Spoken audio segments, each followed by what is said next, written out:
कई तैयार किया हुआ बजरंग दल है, उनको बंदूकें दे दी, लाठियां दे दी, भाई मारो भाई। क्यों कर दिया, उसको पता भी नहीं कि ये गऊ हत्यारा था भी कि नहीं, था भी कि नहीं।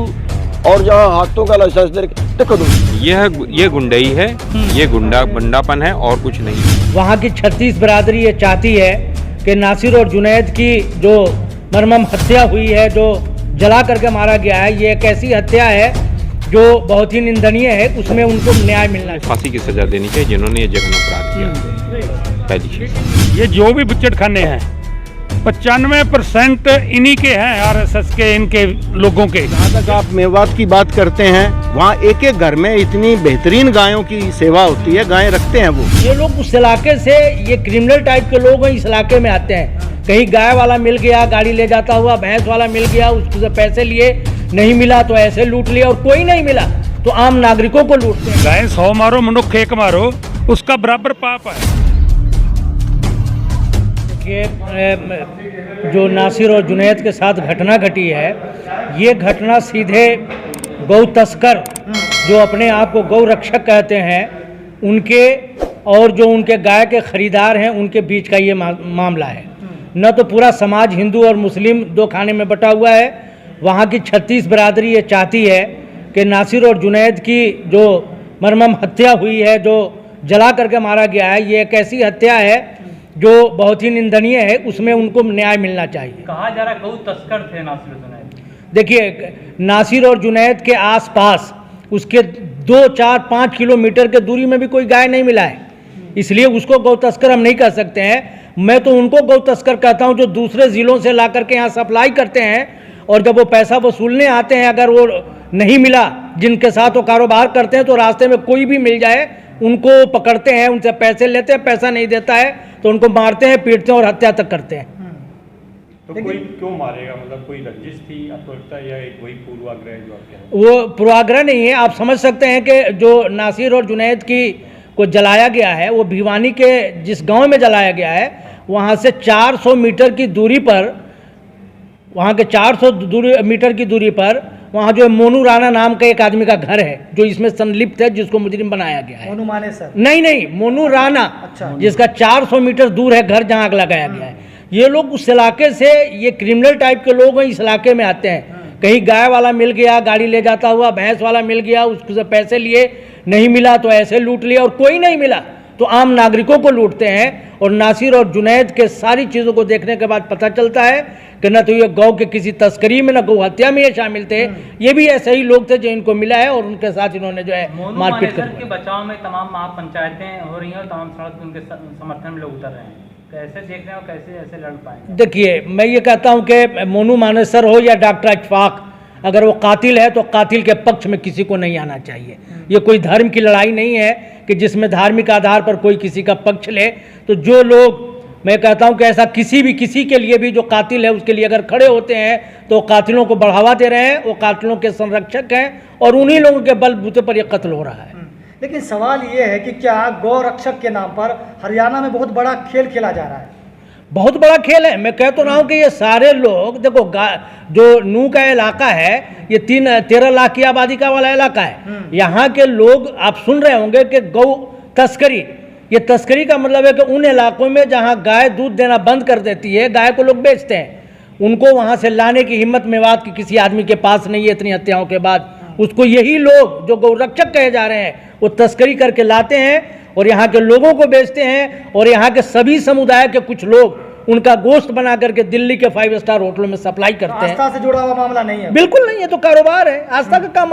आस्था की तो मैं भी सम्मान करता हूँ, मेवात के लोग सम्मान करते हैं। ब्रिज के जो 80 कोस की परिक्रमा है वो मेवात से गुजरती है, वहाँ के लोग भी समझते हैं। आप जानते होंगे कि वहाँ के लोग अपने आप को 2 नस्लों से जोड़ते हैं। कुछ लोग अपने आप को भगवान श्री कृष्ण से जोड़ते हैं, कुछ लोग अपने आप को भगवान श्री राम से जोड़ते हैं। इसलिए गाय खाने के लिए नहीं, गाय का गोश्त बना करके 5 स्टार होटलों में सप्लाई के लिए ये कारोबार होता है।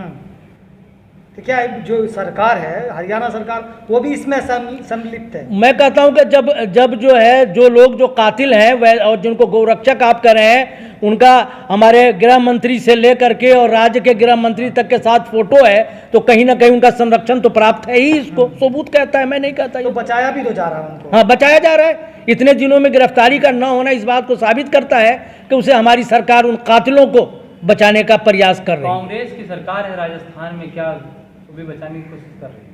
देखिए, चुनाव का वक्त है, ये चुनाव का वक्त है। वो राजस्थान की जो मौजूदा सरकार है वो भी ठीक में एक्शन नहीं लेना चाहती है कि ऐसा ना हो कि जो लोग सनातन धर्मी नहीं हिंदुत्ववादी हैं वो लोग ऐसा ना हो कि हमसे नाराज हो जाएं और हमारे वोट पे प्रभाव पड़े। इसलिए उनको भी जिस तरह से इसमें हिस्सा लेना चाहिए था और न्याय करना चाहिए था वो नहीं कर रहे हैं। भारत जोड़ो इंसाफ की बात कर रहे थे राहुल गांधी, भारत जोड़ रहे थे, क्या कांग्रेस की सरकार वहाँ पर इंसाफ की बात नहीं करी? मैं तो ये कह रहा हूँ कि भारत जोड़ो यात्रा में जिस मोहब्बत की दुकान की बात की जा रही थी, मुझे तो अब लगता है ये पूरा रिपोर्ट देखने के बाद कि इस मोहब्बत की दुकान में मुसलमानों की कोई बड़ी हिस्सेदारी नहीं रहेगी। इसलिए नहीं रहेगी कि ये अशोक गहलोत जी हैं जिनके राज्य से ये यात्रा गुजरी थी। पिछले दिनों निंदनीय, बहुत ही घृणा के लायक एक हत्या उदयपुर में हुई थी कन्हैया लाल जी की। कन्हैया लाल जी की हत्या हुई जो नहीं होना चाहिए था, जिनने किया उसको फांसी पे जाना चाहिए, सरकार उसको करे। लेकिन इसी अशोक गहलोत ने कन्हैया लाल जी के परिवार को 1 करोड़ रुपये का मुआवजा दिया था। आज घाटमिका में जो उन्हीं के राज्य के ये जुनैद और नासिर हैं उनको 20 लाख रुपए का मुआवजा देने की बात वो भी 3 रास्तों से कर रही है। 15 लाख सरकार देगी, 5 लाख वहाँ के मंत्री जी देंगी। सरकार से क्या मांग है नासिर जुनैद के इंसाफ दिलाने की? कौन सी सरकार सर? दोनों सरकार दोनों सरकार से मांग है। देखो, हरियाणा सरकार से तो साफ मांग है कि हरियाणा सरकार को चाहिए कि गांव की सुरक्षा के लिए करे, लेकिन ऐसे गुंडों और मवालियों के हाथ में तलवार इन्होंने न दे, उनसे छीने। और हमारी प्रशासन, हमारी पुलिस, हमारी व्यवस्था काफ़ी है।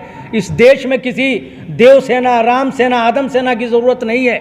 इस देश को बचाने के लिए या गाय को बचाने के लिए हमारा प्रशासन बैन करेंगे, बैन करे उस पर, ऐसे तमाम लोगों को बैन करे और ऐसे लोगों को जो है जेल में डाले जो लोग गौ के उस पे नाम पे काम कर रहे हैं। पिछले कई बार सालों से देख रहे हैं कि मेवात का जो क्षेत्र है वहाँ पे इस तरीके के माहौल बन रहा है। क्या लग रहा है कि कोई साजिश हो रही है या क्या कारण आप देख रहे हैं कि इस तरीके की घटनाएं लगातार हो रही हैं? देखिए, इसलिए कि ये NCR का सबसे ज़्यादा मुस्लिम बहुल वाला क्षेत्र है, नज़दीक भी है दिल्ली से।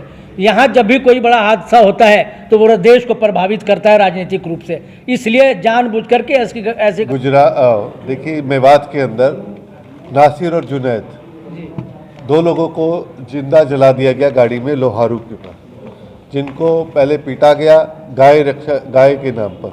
और हरियाणा सरकार ने 29 जुलाई की एक अखबार में नोटिफिकेशन जारी हुआ था जिसके अंदर कहा गया था कि गौ रक्षा टास्क फोर्स बनाई जाएगी।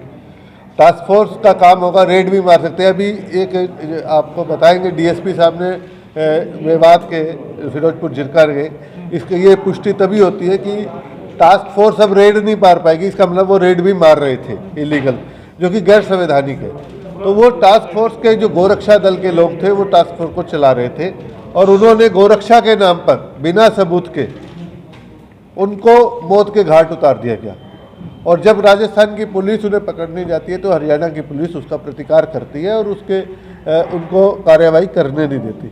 तो कारण यही है कि इस देश के अंदर हिंदू मुसलमान कर गौ के नाम पर, कभी जाति के नाम पर, धर्म के नाम पर, कपड़ों के नाम पर इस देश को में एक दूसरे को लड़ाया जा रहा है, जो देश की एकता और अखंडता और इस देश के संविधान के लिए और देश को एक रहने के लिए बहुत बड़ा खतरा है। उसके लिए हमारी जिम्मेवारी थी कि हम यहाँ से एक बहन भाईचारा का एक संदेश दें और उस संदेश को आगे बढ़ाएं और इस देश की एकता को बनाए रखें। हमारी जिम्मेदारी सबसे बड़ी यही है कि ये भारतवर्ष एक रहे और एक समृद्ध राष्ट्र बने। और समृद्ध राष्ट्र तब बनेगा जब हमारे आपसी झगड़े खत्म होंगे, हम बहन भाईचारा बना कर रखेंगे। लेकिन ये सरकार और ये लोग, कुछ लोग इसको बनाना नहीं चाहते। तो इसकी मीटिंग के लिए हम सभी संगठनों ने, जिसमें खास तौर से किसान और मजदूर संगठन थे, क्योंकि पशुपालक भी किसान होता है छोटा, और वो किसानों की लड़ाई को लेकर मद्देनज़र रखते हुए हमने ये बैठक आज की है। और इसमें क्योंकि 2 घटनाएं और हो गई थी कि एक तो घटना ये थी कि हमारे साथ डॉक्टर अशफाक जी हैं जो कि मेवात में इस आंदोलन को लीड कर रहे थे, उनके जुनैद और नासिर के जो इंसाफ की लड़ाई लड़ रहे थे, तो उन पर केस मुकदमा दर्ज कर दिया गया और उनके साथ 600 अज्ञात लोगों पर मुकदमा दर्ज कर दिया गया। तो इस मीटिंग से ये फैसला लिया गया कि उसकी हम निंदा करते हैं। दूसरा, कल सरपंचों पर लाठीचार्ज हुआ था और हमारे जो सिपे सलार हैं, योद्धा है गुरराम सिंह जी चढ़ोनी, उनके पर भी हरियाणा सरकार और चंडीगढ़ की पुलिस ने लाठीचार्ज किया, जिसके हम निंदा करते हैं, घोर निंदा करते हैं। इसके ये 2 प्रस्ताव थे। बाकी की बात जो इसके फैसले थे उसके बाद हमारे आतमजीत जी बताएंगे, जो कि इसको मीटिंग को कन्वीन कर रहे थे।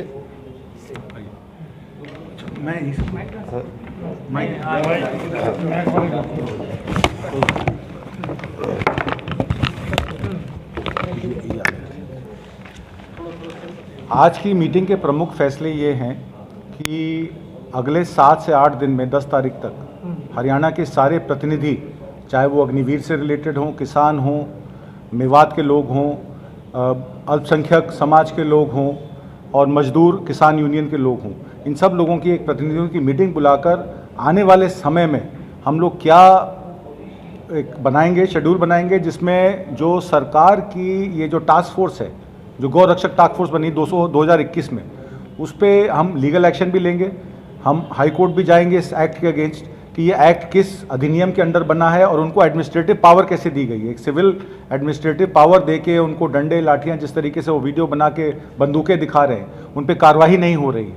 और राजस्थान के चीफ मिनिस्टर अशोक गहलोत भी आज गए हैं मेवात में, और वो ये कह रहे हैं कि राजस्थान की सरकार, राजस्थान की पुलिस को हरियाणा की पुलिस के द्वारा सहयोग नहीं मिल रहा है। तो इन सब चीज़ों को लेकर एक सांप्रदायिकता का जो माहौल पैदा किया जा रहा है, एक नफरत का माहौल पैदा किया जा रहा है, एक हेट फैक्ट्री लगाई जा रही है, जो कि मुजफ्फरनगर में भी लगी थी, आपको याद हो 2014 के इलेक्शन से पहले।